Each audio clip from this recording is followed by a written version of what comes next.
Bismillahirrahmanirrahim. Assalamualaikum warahmatullahi wabarakatuh.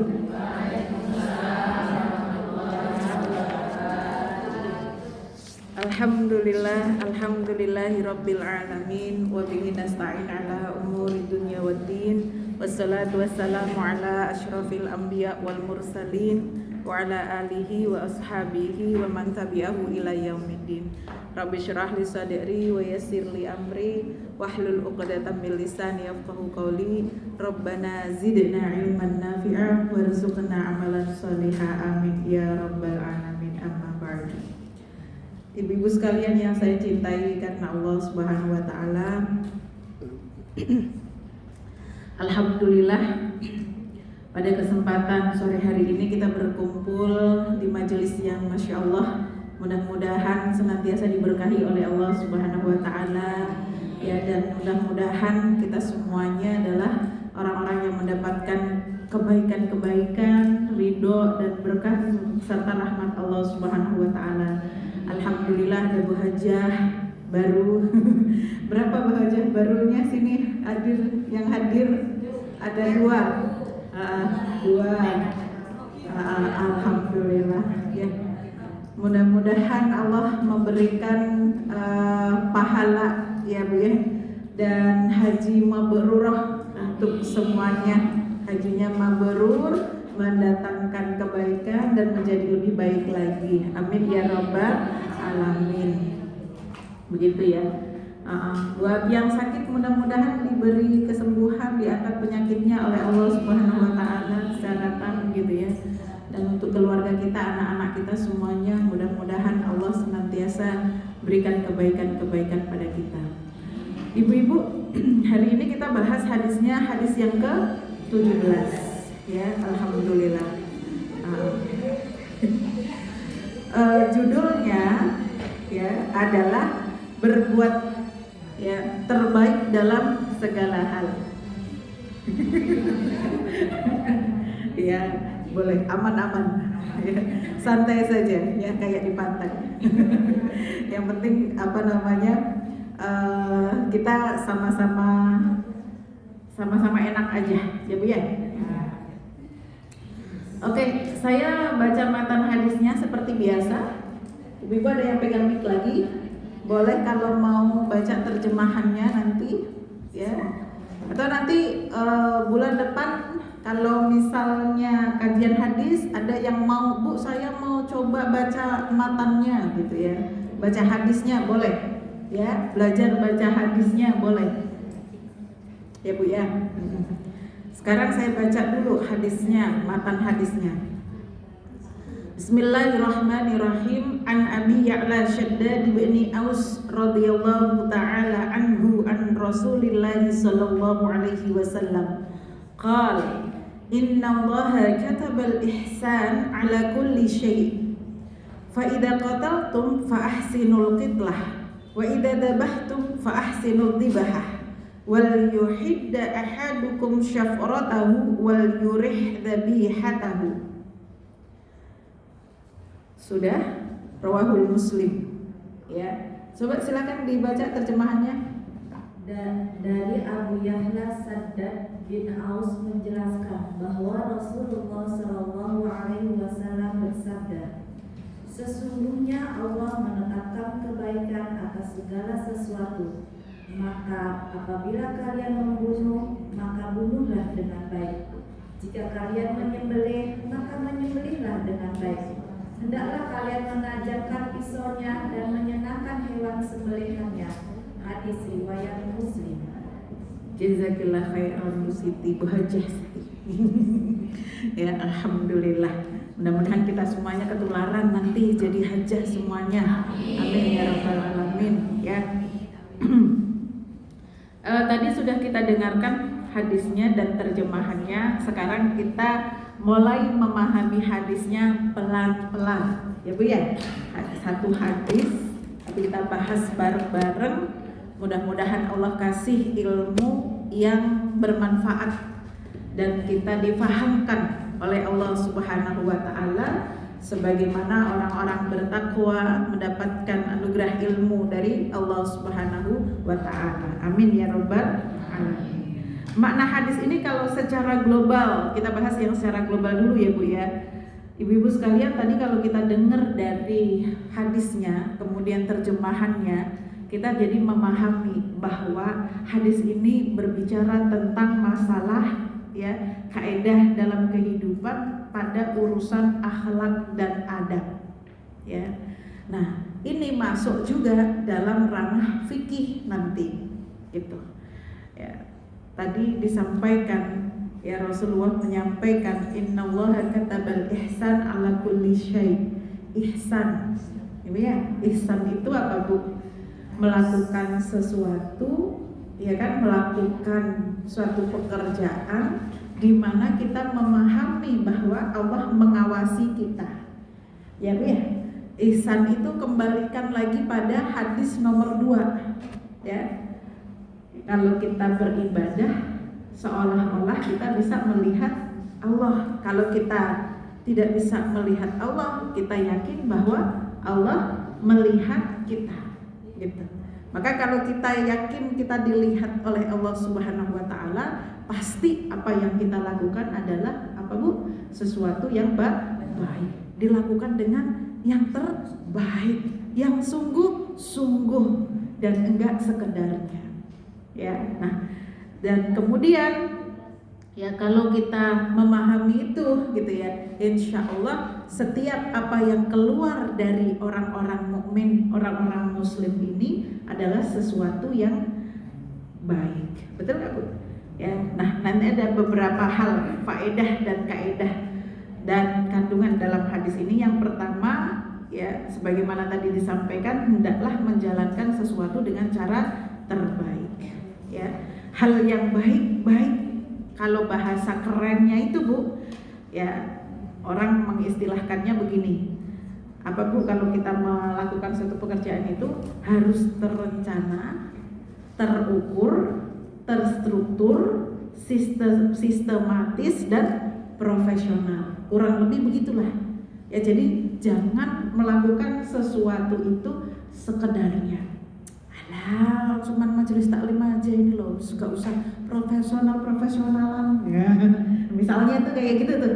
Ya, orang kalau enggak punya pikiran ya Bu ya untuk melakukan amal yang terbaik, itu kalau menjalankan amanah itu biasanya suka ngasal begitu. Ya. Nah, ciri-ciri orang yang suka ngasal itu biasanya ya Bu ya, ogah-ogahan. Ya kan? Ogah-ogahan. Nah, kalau udah ogah-ogahan itu ya kita bisa ngarepin apa Bu kalau orang yang beramalnya ogah-ogahan? Betul nggak? Iya kan? Ogah-ogahan kadang kalau orang zaman sekarang itu mood swing katanya. Ya kan?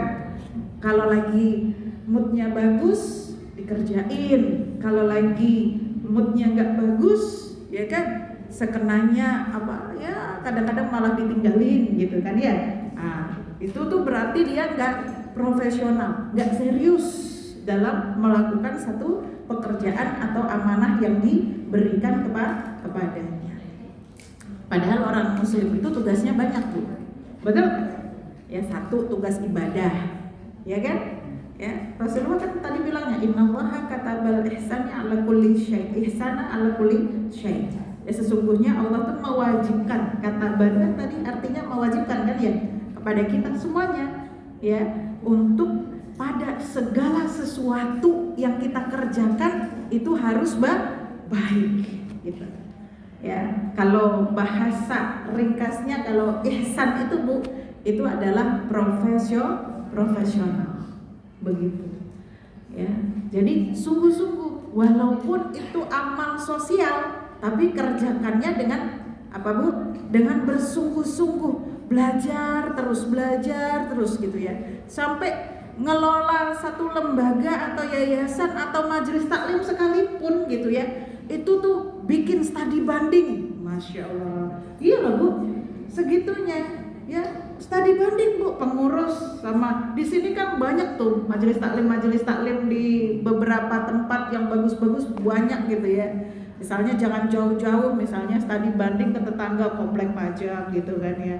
Bisa tuh kan. Ya, sekali-kali nanti tuker-tukeran tuker-tukeran hari nanti datang ke kita lihat gitu bagaimana mereka mengelolanya begitu kan.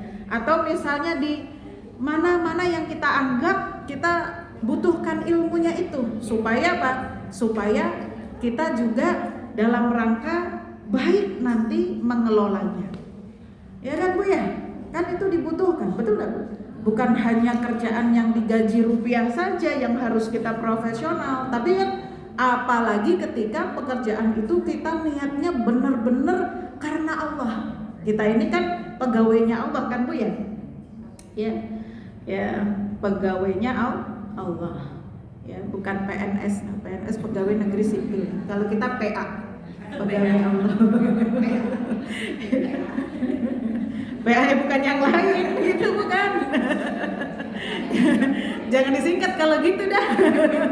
Kalau singkatannya nggak enak, jangan disingkat lah kalau gitu. Ya pegawainya Allah. Kalau kita pengennya diambil amal kita itu dihargai dan diambil sama Allah kan harus yang terbaik, betul nggak Bu? Nah itu yang memotivasi kita untuk beramal itu produktif dan profesional, baik dalam setiap amalan kita. Kamu digaji emangnya ngurusin majelis taklim? Wah jangan salah, kalah tuh pegawai negeri sama gaji saya, gitu kan? Nah saya tuh digaji langsung sama Allah Subhanahu Wa Taala, gitu kan? Gajinya min haitsu la yahtasib. Apa tuh min haitsu la yahtasib? Ya kan, dari arah mana saja kita Allah kehendaki. Betul enggak Bu ya? Jadi nanti itu berkahnya luar biasa Bu. Dibuat rumah tangga kita baik, dibuat kita semakin sholihah, dibuat kita semakin dekat sama Allah, dibuat masyarakat kita semakin, itu semuanya Masya Allah adalah balasan bagi orang-orang yang berbuat baik, yang betul-betul profesional niatnya karena Allah Subhanahu Wa Taala. Kan kalau dirupiahkan berapa itu? Betul nggak Bu? Ya, Masya Allah ya. Kemudian Rasulullah SAW dalam hadis lain pernah menyampaikan yang diriwayatkan oleh Aisyah. Beliau menyampaikan begini, Innallaha yuhibbu idza amila ahadukum amalan an yutqinahu. Artinya apa? Bahwa sesungguhnya Allah menyukai jika kalian melakukan perbuatan yang dilakukan secara profesional. Ya, kita itqan itu bersungguh-sungguh, betul detil teliti gitu loh Bu. Ya melakukan pekerjaan itu nggak asal gitu. Jadi bahasanya profesional. Gitu. Jadi ibu rumah tangga yang profesional gitu ya. Jadi Bu RT yang profesional, tidak menerima sogok, tidak menerima apa? Ya gravitasi gitu kan. Ada Bu RT di sini. Ya kan? Ada Bu RW juga gitu kan ya, tidak mengenal gravitasi. Iya, jadi itu profesionalitas tuh harus ditumbuhkan siapapun dan apapun jabatan kita. Begitu ya Bu ya. Terus kemudian yang kedua apa makna global hadis ini? Yaitu melakukan dengan cara terbaik. Itu juga ditekankan dalam perkara dan yang situasi yang bahkan Bu, situasi perang sekalipun itu kita disuruh untuk melakukan yang terbaik. Maksudnya perang kok disuruh melakukan yang terbaik itu bagaimana? Ini perhatikan tadi kalimatnya apa? Fa idza qataltum fa ahsinul qitlah. Jadi kalau kita dalam keadaan perang membunuh pun itu kita tidak boleh sampai menyiksa. Ya Bu ya. Menyiksa musuhnya, misalnya ada musuh kemudian disiksa sampai dia mati. Itu dalam kaedah perang, ilmu fikih perang dalam Islam itu tidak boleh. Maka Ibu boleh tuh lihat ya. Perang-perang yang dipimpin oleh jenderal-jenderal dan panglima-panglima Islam yang memiliki agama yang benar itu pasti tidak ada penyiksaan di sana. Betul nggak Bu? Yang dihebohkan kemarin yang terakhir ya, tawanan-tawanan perangnya orang-orang Sriwil, ya kan, yang ditawan oleh HIMS, ya kan, ya bilang Hamas, nanti takutnya di ban gitu ya sama iya tuh kita pakai Hamas gitu kan, itu sampai pulang aja mereka, ya kan, pada seneng gitu, pada dada, senyum, bahagia, begitu kan Bu ya? Karena memang kaedah dan fikih dalam Islam itu ajarannya ketika membunuh itu harus bil ihsan, membunuh pun harus dengan baik-baik. Maka ya Bu ya, nggak boleh ada sampai dimutilasi, ya kan? Nggak tahu itu ya, orang-orang kok mutilasi mayat itu belajarnya dari mana, heran ya. Padahal orang sipil, ya nggak Bu, kasus-kasus yang terjadi di negara kita itu loh, yang terakhir ada yang dimasukin ke koper kan Bu ya, dari hotel, ya kan, terus kemudian dimasukin ke koper, keluar kayak orang nggak melakukan dosa besar begitu, ya Bu ya, kok bisa gitu ya, hatinya gitu, mungkin udah nggak punya hati aja orang kayak gitu, betul nggak Bu ya? Ya Allah, naudzubillah min dzalik, itu bisa begitu ya Allah. Ya, orang-orang sipil padahal kan Bu ya, orang-orang biasa gitu, bukan orang yang ya, bukan orang tentara yang diajari gitu kan untuk melakukan satu peperangan gitu kan, atau kekerasan, enggak gitu. Ya naudzubillah min dzalik. Sementara ilmu perang dalam Islam itu tidak boleh menyiksa musuh. Ya, maka kalau mau pergi perang itu Bu, pedang itu harus diasah terlebih dahulu, harus ditajamkan. Kenapa? Supaya sekali tebas, ya, sekali ya pukul itu orang lawannya mati, gitu. Ya, jadi enggak yang menyiksanya. Tapi kalau peperangan yang dilakukan oleh orang-orang kafir, kita bisa lihat ya Bu ya, banyak sekali penyiksaan yang dilakukan oleh orang-orang yang tidak beriman. Contoh ya, orang-orang Palestina kalau ditawan itu begitu, banyak yang disiksa. Ya, yang sekarang nih yang terjadi. Ya, bagaimana dengan cerita-cerita zaman dahulu? Lebih daripada itu. Ya kan, yang penyiksaannya luar biasa. Nggak usah jauh-jauh lah. Kita kalau belajar, ini kan 17 Agustus, bentar lagi ya, ini udah masuk Agustus gitu ya. Kita juga harus melek dengan apa Bu? Sejarah bangsa kita gitu ya. Maka lihat bagaimana ya penjajah-penjajah itu ya, mereka menyiksa orang-orang, menyiksa pribumi, menyiksa orang-orang Indonesia. Betul nggak Bu?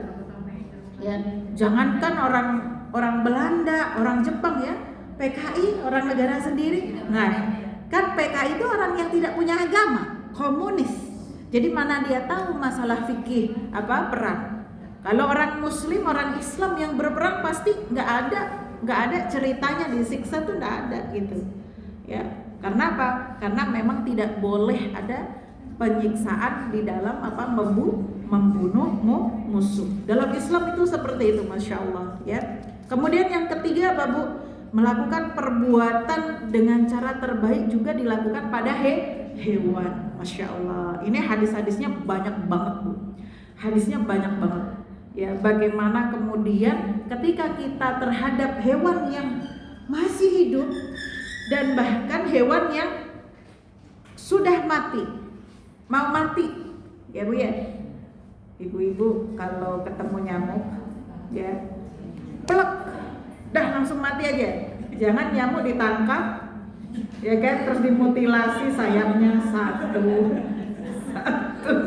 kakinya pretelin satu. Ya Allah, saking gemesnya nyamuk gigit kita ya Bu ya. Tobat Bu, tobat ya kan. Jangan begitu, biar kata itu nyamuk gitu ya Bu ya.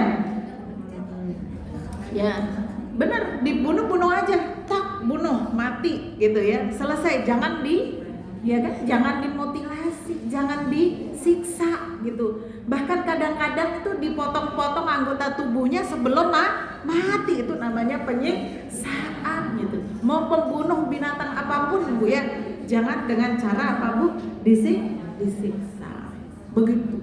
Ya, apalagi kalau binatang-binatang yang memang untuk disembelih, ayam misalnya, terus apa Bu? Ya kan, kambing, sapi gitu ya, kerbau. Yang misalnya kita mau sembelih itu ya janganlah kita perlihatkan pisau di depannya gini-gini gitu, jangan Bu. Ya itu Masya Allah ya, Islam itu sampai seperti itu, ya kan, sampai seperti itu. Dan dengan akhlak yang baik sama binatang aja kita disuruh berakhlak baik. Itu binatang yang hendak kita sembelih, binatang yang jelas nyakitin kita matiin aja, kita disuruhnya langsung ya Bu ya, nggak boleh disiksa juga gitu. Subhanallah, Masya Allah ya, ilmunya Allah Subhanahu wa ta'ala ya.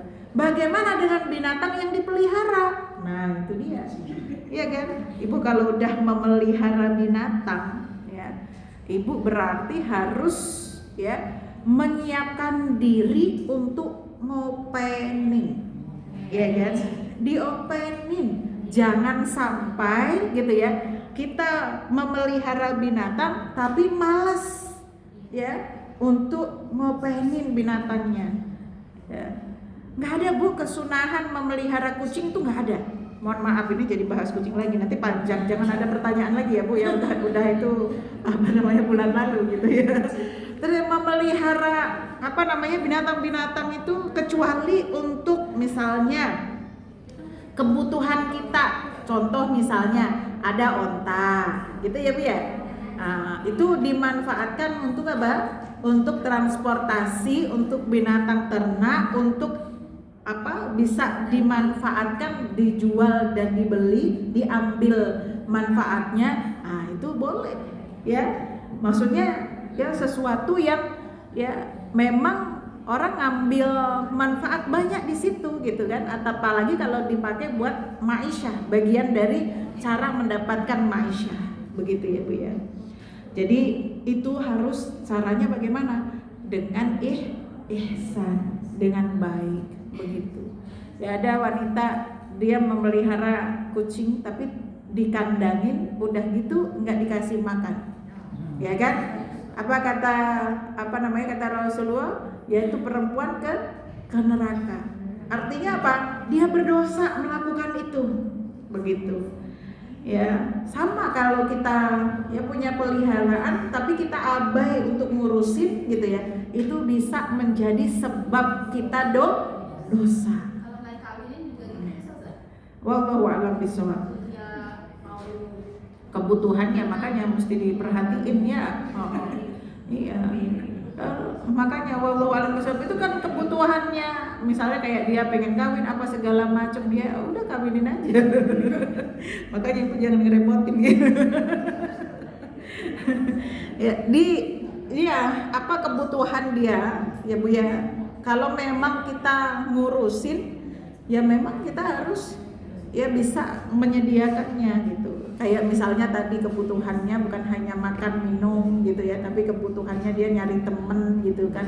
Terus kemudian ternyata ada kondisi dia harus menyalurkan ya kan kebutuhan yang macam-macamnya gitu. Termasuk kalau buang air besar, buang air kecil ya kita kan ya Bu ya menyediakan diri untuk apa? Yang namanya ngopenin ya bersihin kan begitu ya. Jadi jangan sampai nggak keurus gitu ya. Suatu ketika Rasulullah itu pernah ngedatengin seorang laki-laki yang dia memelihara ontanya kurus banget, kemudian Rasulullah negor gitu ya, kasih makan yang baik, peliharalah yang baik ontamu begitu. Karena ya Rasulullah melihat ontanya itu sangat kurus sekali, begitu. Jadi memperhatikan binatang yang ya kita pelihara itu adalah hukumnya wajib.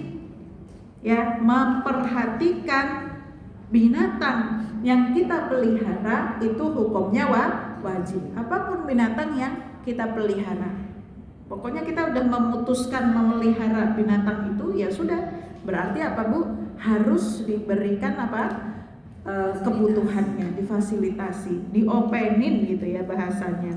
Ya ini banyak banget Bu sebenarnya hadis-hadisnya. Ya contoh misalnya yang tadi saya sampaikan riwayat dari Sahal bin Al-Hanzaliyah ya. Beliau meriwayatkan marra Rasulullah sallallahu alaihi wasallam bi ba'irin qad lahiqa dhahruhu bi batnihi faqala ittaqullaha fi hadhil bahaim al-mu'jamati farkabuha salihatan wa kuluha salihatan. Jadi Rasulullah melewati onta yang antara punggung dan perutnya itu telah bertemu. Maksudnya apa, Bu? Kurus. Ya, beliau bersabda, takutlah kalian kepada Allah terhadap hewan-hewan yang tidak bisa bicara ini. Tunggangilah dengan baik dan berikan makan dengan baik pula. Ya, itu hadis yang yang disampaikan oleh Rasulullah terkait dengan masalah binatang peliharaan, gitu ya. Ada lagi hadis dari ini diriwayatkan oleh Imam Muslim ya, hadisnya jadi sahih gitu ya. Anna Nabiyya sallallahu alaihi wasallam marra alaihi himarun qad usima fi wajhihi faqala la'anallahu alladhi wasamahu. Ya, Rasulullah lewat di hadapan bukan Rasulullah yang lewat, tapi himarnya ini ya. Jadi di hadapan Nabi sallallahu alaihi wasallam ada seekor keledai sedang lewat. Ya kan? Terus kemudian Rasulullah tuh melihat wajahnya itu tertato. Ada kan ada Bu ya, yang binatang itu ditato pakai pakai besi panas begitu loh, ya. Nah ternyata itu tidak boleh Bu. Itu termasuk bagian apa? Menyiksa binatang tersebut. Itu tidak boleh. Kemudian Rasulullah bersabda begini, Allah melanati orang yang membuat cap padanya. Begitu, itu himar Bu. Wajahnya dicap dengan besi panas tadi. Ya, itu tidak boleh. Kadang-kadang kan ada ya kalau di peternakan begitu ya, sapi atau kambing itu dicapnya pakai besi panas begitu ya. Itu ternyata ada hadisnya yang tidak memperbolehkannya. Jadi bagaimana untuk kasih kodenya itu dengan cara jangan dengan menyakitinya, cari cara yang lain. Misalnya dipilok kah, atau dikasih kalung kah gitu ya. Kalung dikasih nemtek misalnya gitu.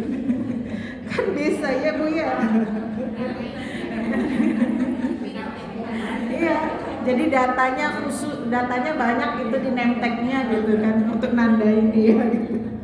Ya, sama kayak misalnya kita punya kucing juga sama Bu kan. Gak boleh kucingnya itu dikasih tato yang kemudian membuat dia tersakiti. Ya, atau kadang-kadang saya lihat itu ada kucing yang lehernya itu sampai luka. Gara-gara apa? Gara-gara kalungnya itu betul-betul ngiket dia gitu ya. Terus kadang-kadang itu kalungnya sudah kekecilan, tidak diganti-ganti gitu. Begitu diganti, dilepas, itu sampai sakit banget kayaknya tuh, melihatnya aja sakit gitu ya. Ya, saya tuh nggak pelihara kucing Bu gitu. Ya dibilang pecinta cat lover juga enggak banget gitu ya.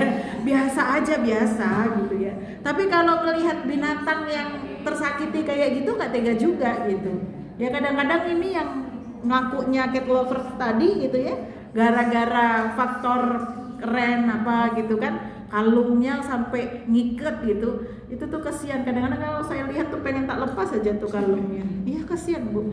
Terus sampai kadang-kadang kucingnya gini-gini gitu. Terus pernah di depan rumah saya tuh kucing ininya luka, bener-bener luka lehernya gitu.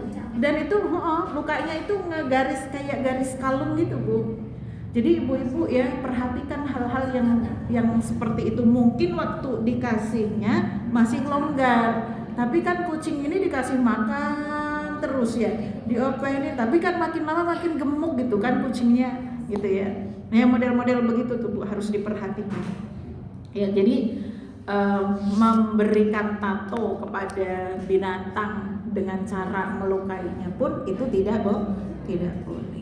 Ya itu tadi makna singkatnya. Nah sekarang kita bahas secara spesifik kalimat demi kalimat ya, hadisnya ya, insya Allah. Walaupun secara detail, tapi mudah-mudahan tidak banyak memakan waktu karena hadisnya juga tidak terlalu panjang. Ya kita kenalan dulu sama perawinya. Siapa yang menyampaikan hadis ini? Yaitu an Abi Ya'la Shaddad bin Aus radhiyallahu taala anhu. Ya dari Abu Ya'la, bilangnya Abu Ya'la. Abu Ya'la itu siapa? yaitu Syaddad bin Aus bin Sabit Al-Khazraji, ya kan? Al-Ansori. Al-Ansori itu berarti beliau adalah sahabat Ansor. Berarti beliau dari kalangan orang-orang yang tinggal di Madinah, ya, yang menjadi penolong saudara-saudara mereka yang dari Mekah hijrah ke Madinah. Ya, Al-Ansori. Jadi kunyahnya itu adalah Abu Ya'la. Kunyah itu berarti apa, Bu? Ya, sebutan atau biasanya dikenal gitu ya. Orang ini terkenal dengan ya dinamakan Abu Ya'la.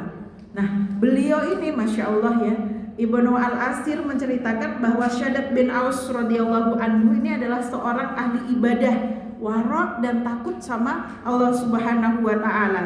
Ya, jadi kalau ada orang yang sudah mengakui, Bu, tentang bagaimana kesolihannya, bagaimana tentang ibadahnya, itu berarti ya benar-benar luar biasa keren. Betul gak, Bu ya? Kalau kita kan nggak ada tuh orang yang ceritain tentang ibadah kita gitu ya.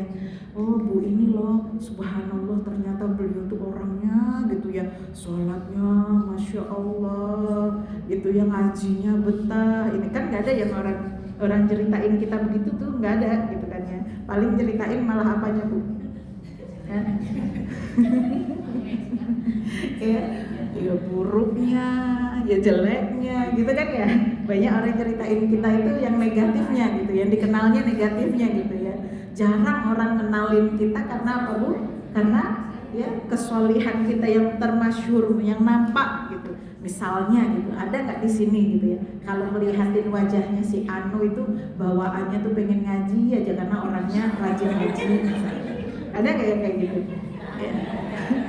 Kalau ketemu sama Bu Anu tuh bawaannya ketularan pengen sedekah aja gitu, karena bawaannya dia itu hobinya sedekah gitu. Ada nggak kayak gitu? Ya. Kalau lihat Bu Anu gitu ya, bawaannya tuh pengen banyak yang kayak gitu ya. Tuh keren banget ya. Itu perlu tuh, Bu, ini kan ya, dilestarikan gitu ya. Ya. Hei Bu Anu, nih lo habis sedekah gitu. Bukan maksud sombong gitu ya, tapi kalau orang yang mengakui itu kan berarti memang sudah teruji, betul nggak, Bu ya? Bukan kita, aku tukang sedekah loh, bilang aku Bu sedekah ya, gitu, bukan begitu gitu kan. Yang udah haji pun nggak bilang kan, panggil aku Bu Haji gitu kan, kagak ya. Bu Siti nggak bilang begitu kan ya. Ya kita nggak mau dipanggil Bu Haji ya. Ya kan kita yang ini Bu Haji loh gitu kan ya, misalnya gitu ya. Sama kayak label-label misalnya ustadzah atau apapun kan, jangan panggil saya ustadzah Bu, biasanya orang malah begitu ya kan. Nah, panggil aja Bu Isti gitu. Tapi orang kan nggak bisa dibendung kadang ya, panggil apa yang mereka merasa itu kita banget gitu ya. Makanya ya mudah-mudahan kalau tadi banyak ada ibu sedekah, bawaannya kalau dia gampang, maksudnya bahkan ngeluarin duit gitu ya. Pokoknya kalau ada ada masalah ta'awun, ada masalah infak, itu dia pokoknya cepet nomor 1. Keren banget ini. Udah diakui sekomplek mah itu misalnya. Ya, ini para sahabat itu dulu begitu, Bu. Para sahabat, para orang soleh itu terkenal kemasyhuran kesolihannya itu yang mengakui adalah siapa, Bu? Teman-temannya, kawan-kawannya gitu. Yang ada dia ngomong sendiri tuh enggak ada gitu ya. Nah, itu termasuk Abu Ya'la ini. Ya, jadi Abu Ya'la ini adalah sahabat yang Masya Allah di dalam kesolihannya, dan beliau meriwayatkan hadis ya kan, bisa sebagian hadisnya langsung dari Rasulullah SAW dan sebagian lain diambil dari para sahabat ya. Kemudian apa yang disampaikan an Rasulillah sallallahu alaihi wasallam menunjukkan kalimat an Rasulillah, dia langsung mendengar dari atau mengambil langsung dari Rasulullah sallallahu alaihi wasallam. Berarti tidak ada ya, Bu ya, antara beliau dengan Rasulullah tidak ada orang lagi. Jadi dia dengarnya langsung dari Rasulullah sallallahu alaihi wasallam. Apa yang dikatakan? Innallaha kataba. Perhatikan kalimat kataba, Bu. Kita ketemu kalimat kataba selain di hadis ini ada di mana? Yang masyhur.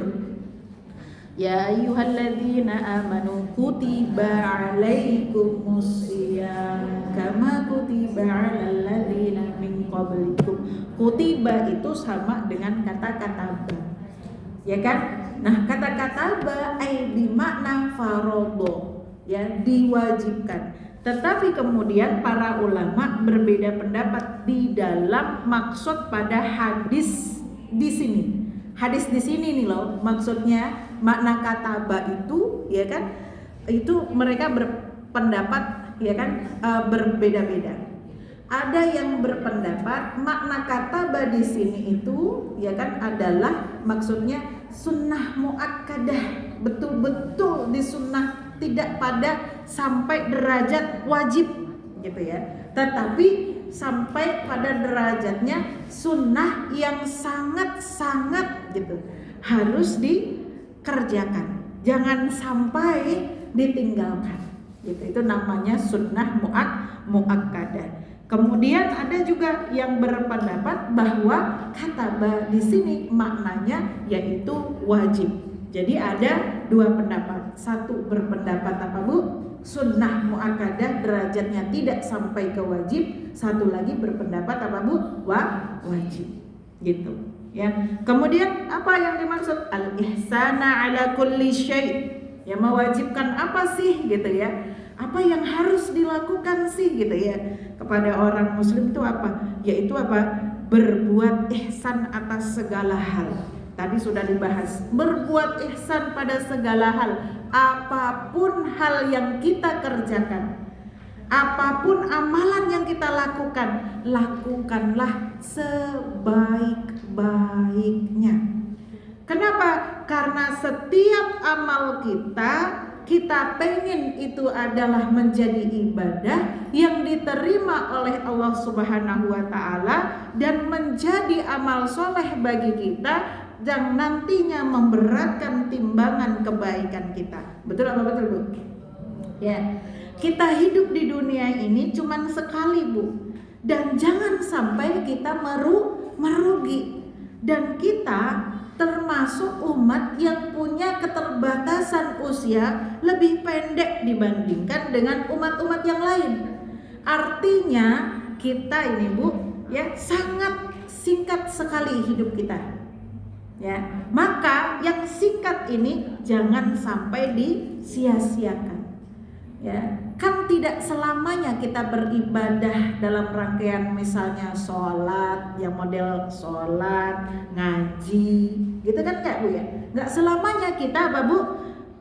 Misalnya puasa, kemudian apalagi Bu zikir, enggak selamanya begitu, betul enggak Bu?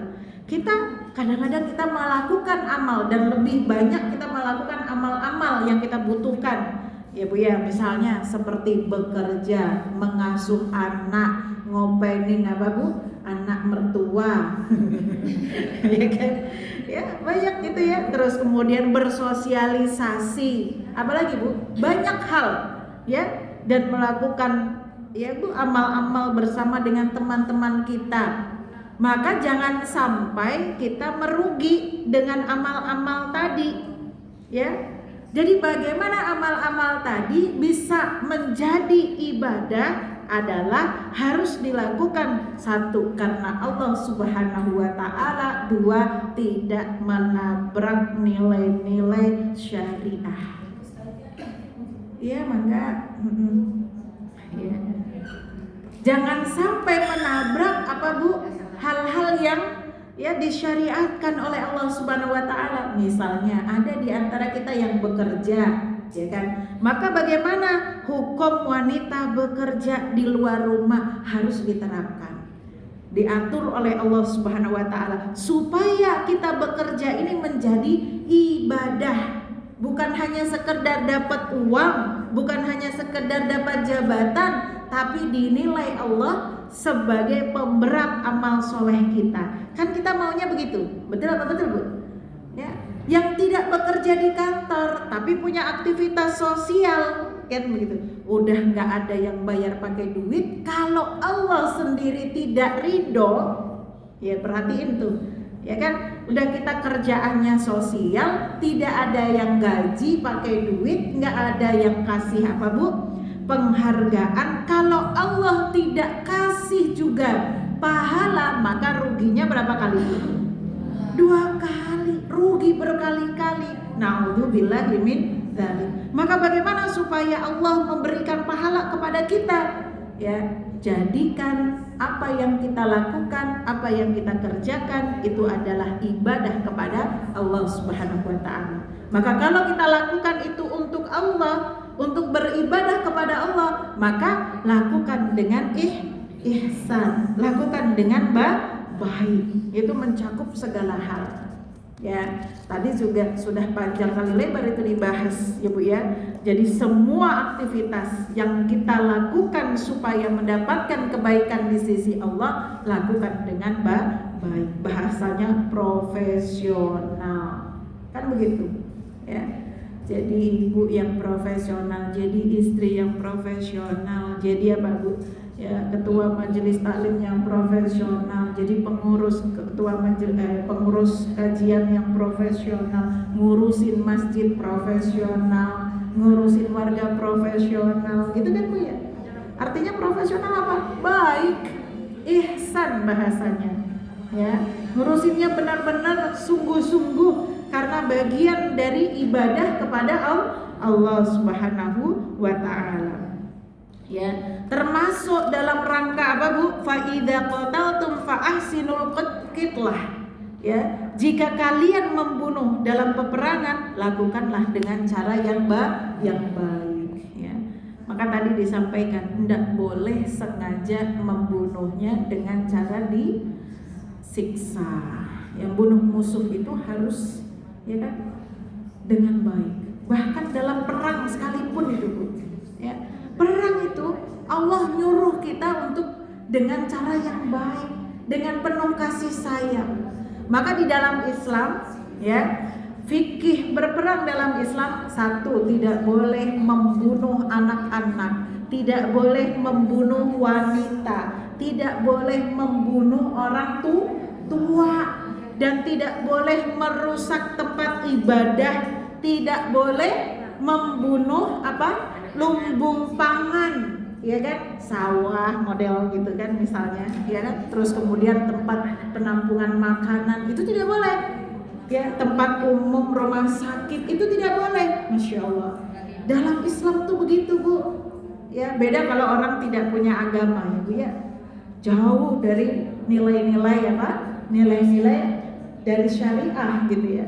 Kita lihat sekarang ya, bahkan itu apa Bu, rumah sakit orang Indonesia loh, kok bisanya gitu ya dibom diratain sama Israel.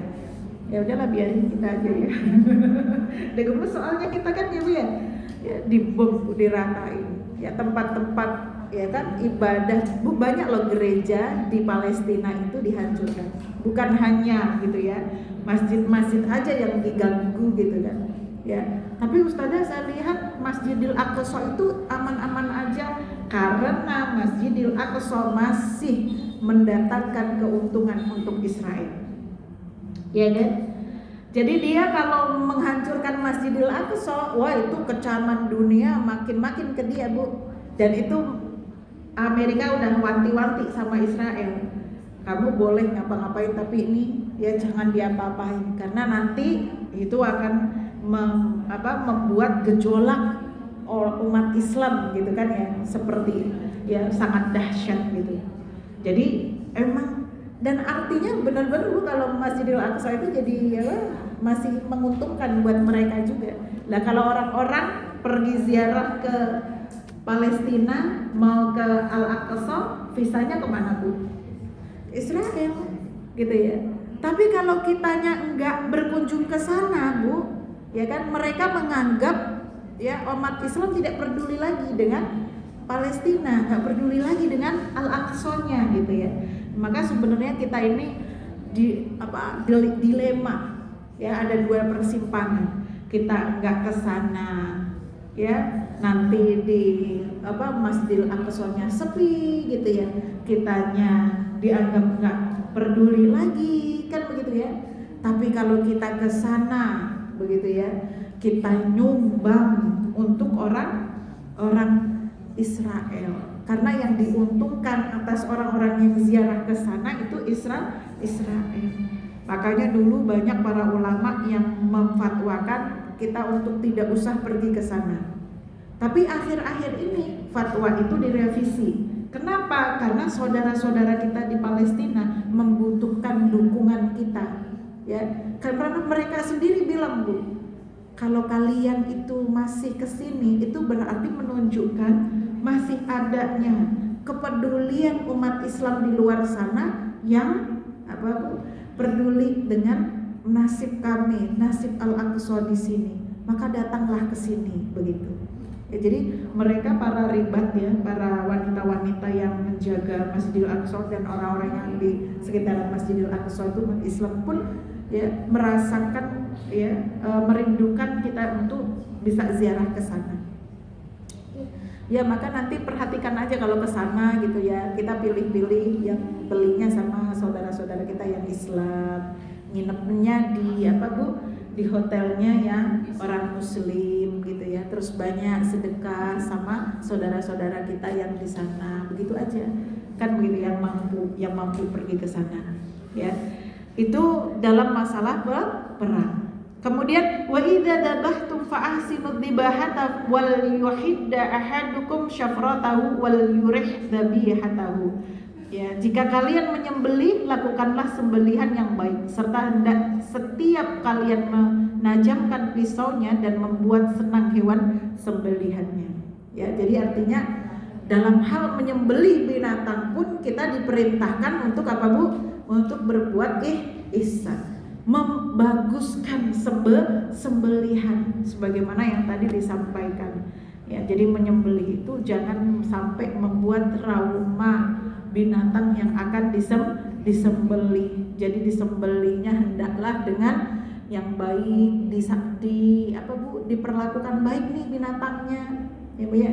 Diperlakukan baik, jangan ditakut-takutin, jangan kita menyembelih temennya di hadapan dia, jangan ngasah pisau di hadapan dia, jangan disiksa dulu, ya kan? Jangan dipotong-potong anggota tubuhnya sebelum dia betul-betul dalam keadaan mati, gitu. Dan kalau nyembelih, motongnya betul-betul di tempat yang betul-betul membuat dia apa, Bu?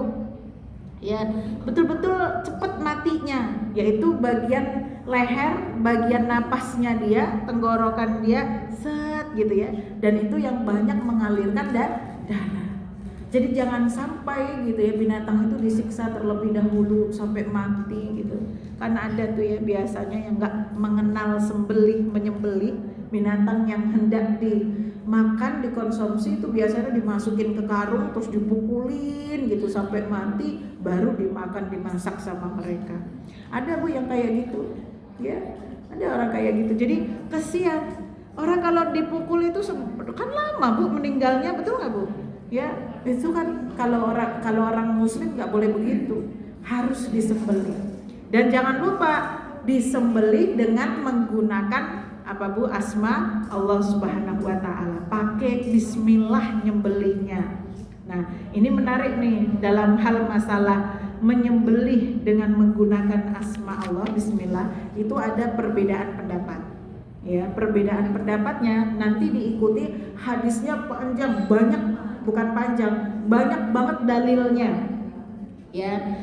Yang pertama yang harus kita perhatikan, nyembelih binatang yang harus disembelih ketika hendak dimasak dan dimakan oleh orang Islam, satu harus orang Islam. Karena gitu ya, kita tidak boleh makan sembelihan selain sembelihan orang muslim. Tapi bagaimana dengan misalnya yang nyembelih ini baca bismillah, ya kan? Harus baca basmalah atau cukup dia sebagai seorang muslim saja? Nah, ini para ulama berbeda pendapat, ya kan? Ada 3 pendapat dalam hadis ini ya, kajiannya ada 3 pendapat. Pendapat yang pertama, ya kan, itu membolehkan baik sengaja maupun lupa membaca tasmiyah, gitu ya. Dia baca bismillah, enggak baca bismillah, yang penting dia muslim, begitu. Itu boleh, itu pendapat yang pertama. Ya, hadisnya banyak sekali, dan ayatnya gitu ya, menurut yang kelompok pertama ini ya Bu ya. Nah, ayatnya itu ya mereka menyampaikan dalil firman Allah di surat Al-Maidah ayat 3 ya, bunyinya hurrimat alaikumul maitatu waddamu walahmul khinziri wa ma uhilla li ghairillahi bi wal munkhaniqatu wal mawqudatu wal mutaraddiyatu wan natihah wa ma akala as-sab'u illa ma dzakaitum wa ma dzubiha 'alan nusubi wa an tastaqsimu bil azlam. Ya, artinya diharamkan bagimu memakan bangkai, darah, daging babi dan daging hewan yang disembelih bukan atas nama Allah, yang tercekik, yang dipukul, yang jatuh, yang ditanduk, yang diterkam hewan buas, kecuali yang sempat engkau sembelih. Ya, kalimatnya begitu ya. Diharamkan pula yang disembelih untuk berhala, diharamkan pula mengundi nasib dengan azlam dan anak panah. Nah, maksud ayat kecuali yang sempat engkau sembelih itu artinya orang Islam. Artinya kalau bagi kelompok ini keislaman seseorang itu sudah cukup saja membuat binatang yang tadi disembelihnya itu ya, itu cukup untuk dimakan. Jadi kalau misalnya dia tidak mengucapkan bismillahirrahmanirrahim ketika dia menyembelih, menurut kelompok ini berarti tetap halal. Yang penting orang Islam yang menyembelih gitu. Nah, dalil-dalil hadisnya pun banyak. Salah satunya misalnya ya yang diriwayatkan oleh Abu Hurairah. An Abi Hurairah radhiyallahu anhu qala ja'a rajulun ila Nabi sallallahu alaihi wasallam faqala ya Rasulullah ara'aita rajulan minna yadhbahu wa yansa an yusamma faqala Nabi sallallahu alaihi wasallam ismallahi ala kulli muslimin. Ya, Marwah bin Salim dhaifun wa qala Ibnu Qani ismullahi ala fami kulli muslimin. Dari Abu Hurairah, beliau berkata, seorang laki-laki datang kepada Rasulullah. Dia berkata, wahai Rasulullah, apa pendapatmu tentang seseorang yang menyembelih dan lupa menyebut nama Allah? Nabi SAW menjawab, nama Allah ada pada setiap muslim. Itu ada pada setiap lisannya, famu, lisannya orang muslim. Dan hadisnya banyak sekali yang disampaikan terkait mendukung apa yang menjadi pendapat pertama tadi. Yang penting dia muslim, baik dia baca basmalah maupun tidak, tetap sah sembelihannya. Paham ya Bu ya? Itu menurut para ulama. Siapa saja sih yang ada di sini gitu ya? Itu nggak wajib gitu ya artinya. Dan baca basmalah itu hukumnya sunnah. Ya, jadi yang termasuk di dalam golongan sahabat adalah Ali bin Abi Thalib, Imam An-Nakhai dari golongan sahabat ya, Ali bin Abi Thalib. Kemudian ada juga Imam An-Nakhai, Imam Muhammad. Kalau Imam An-Nakhai bukan sahabat ya Bu ya, udah setelah sahabat beliau. Imam Muhammad bin Abu Sulaiman, Imam Abu Hanifah, Imam Ahmad, Imam Ishaq Ar-Rawaihah, Imam Asy-Syafi'i, Imam Ibnu Munzir dan banyak ulama lainnya. Paham Bu? Itu satu pendapat ya. Kemudian pendapat yang kedua ya, karena hadisnya banyak banget Bu ininya. Pendapat yang kedua adalah yang mengharamkan. Ya, artinya ya kelompok ini hukumnya haram makan binatang yang dagingnya halal dimakan kalau nyembelihnya nggak pakai bismillah. Ya, jadi harus pakai basmalah. Walaupun yang menyembelih orang muslim tetap harus pakai basmalah gitu. Dalilnya apa? Al-An'am ayat 121. Wala ta'kulu mimma lam yuzkarismullahi alaihi wa innahu lafisq. Artinya janganlah engkau memakan dari apa? Ya, daging hewan maksudnya yang ketika disembelih tidak disebut nama Allah. Perbuatan itu benar-benar suatu kefasikan. Begitu ya Bu ya. Nah, yang ada di dalam pendapat ini termasuk kalau dari sahabat itu ada Umar ya, Umar bin Khattab, terus kemudian Ibnu Umar, ya, pelayannya Ibnu Umar, Nafi pelayannya Ibnu Umar, Amir Asy-Sya'bi, Muhammad bin Sirin, ya, dan juga termasuk riwayat dari Imam Malik dan salah satunya riwayat dari Ahmad bin Hanbal yang didukung oleh sekelompok pengikutnya baik yang dahulu maupun belakangan, ya. Dan ini banyak juga yang mengikuti, Bu, termasuk dari kalangan pengikut Imam Syafi'i juga mengikuti pendapat ini. Ya, adapun hadis-hadis tadi yang disampaikan oleh yang pendapat pertama, Ibu ingat kan ya? Apa pendapat pertama tadi? Yang memperbolehkan baca basmalah itu hukumnya sunnah, yang penting orang muslim, ya kan? Nah, itu dipermasalahkan kesahihannya, gitu.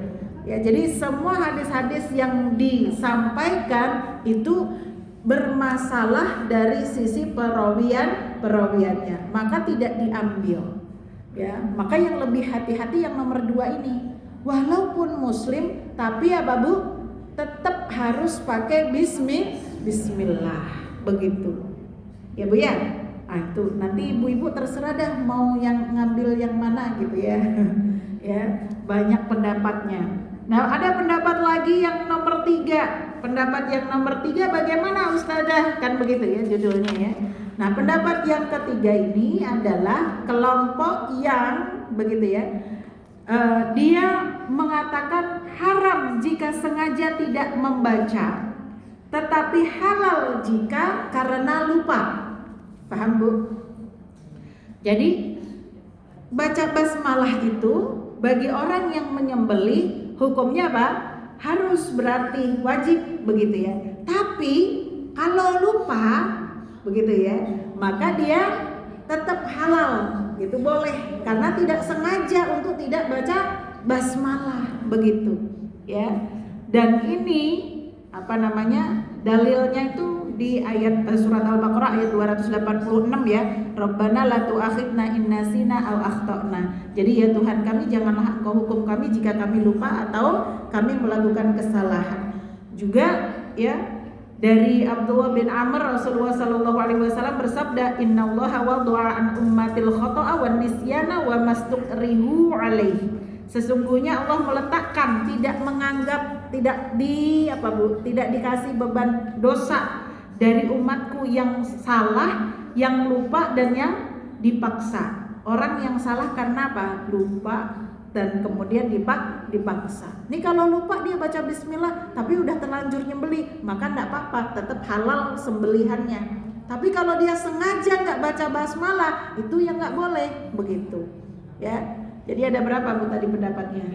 3. Yang pertama boleh, yang penting dia orang muslim, ya kan? Karena ya basmalah itu menurut mereka sunnah. Kemudian yang kedua, ya kan, wajib baca basmalah. Tetap walaupun muslim tetap harus baca basmalah gitu ya.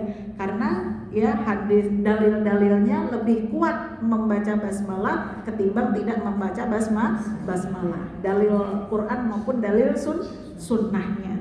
Yang ketiga gitu ya, dia wajib membaca basmalah, tetapi apa? Kalau lupa maka dia tetap sah, halal sembelihannya. Kalau disengaja nggak baca bismillah, dia tidak boleh. Begitu judulnya. Jadi itu salah satu akhlak kita dalam menyembelih, dalam memperlakukan apa Bu? Binatang. Selain daripada tadi yang disampaikan, kalau binatangnya masih hidup tidak boleh kita mutilasi. Ya kan? Ada kadang-kadang orang tuh lagi berburu, ya kan? Itu binatangnya enggak dimatiin tapi diambil kupingnya doang. Ya kan? Ada begitu, terus kemudian dijadikan koleksi apalagi, begitu kan ya? Itu nggak boleh, ya.